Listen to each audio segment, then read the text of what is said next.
গত বছর 2025 সালে একসঙ্গে ঈদুল আজহার নামাজ জামাতের সাথে আদায় করেছিলাম। কোরবানির স্থানগুলিতে একসঙ্গে কোরবানির পশুগুলো জবাই করেছিলাম। তারা আজকে আমাদের মাঝ থেকে অনেকেই নাই। এটাই আমাদের জীবন, চাই সে যুবক হোক, বৃদ্ধ হোক, ছোট হোক, বড় হোক। আল্লাহ পাকের যখন নির্দিষ্ট সময় এসে যাবে, তখন দাদা রেখে নাতি চলে যেতে পারে, নাতিকে রেখে দাদা চলে যেতে পারে, বাবা রেখে সন্তান চলে যেতে পারে। পারে না ভাই? পারে।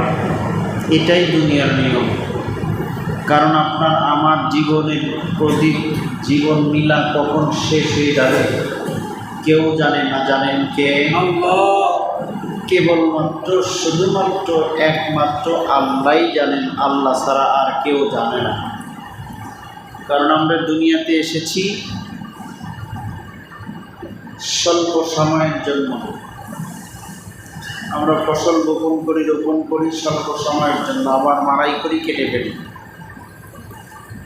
আল্লাহ পাক আমাদেরকে প্রেরণ করেছেন নির্দিষ্ট সময়ে, অল্প সময় দিয়ে। খুবই নগণ্যতম একটু সময় দিয়ে আল্লাহ আমাদেরকে দুনিয়া পাঠিয়েছেন।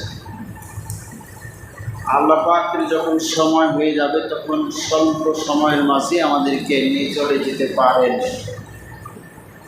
এজন্য যত আল্লাহর একটি উদ্দেশ্য দুনিয়াতে পাঠানোর আছে। আল্লাহ বলেন, ওমা খালাকতুল জিন্না ওয়াল ইনসা ইল্লা লিয়াবুদুন।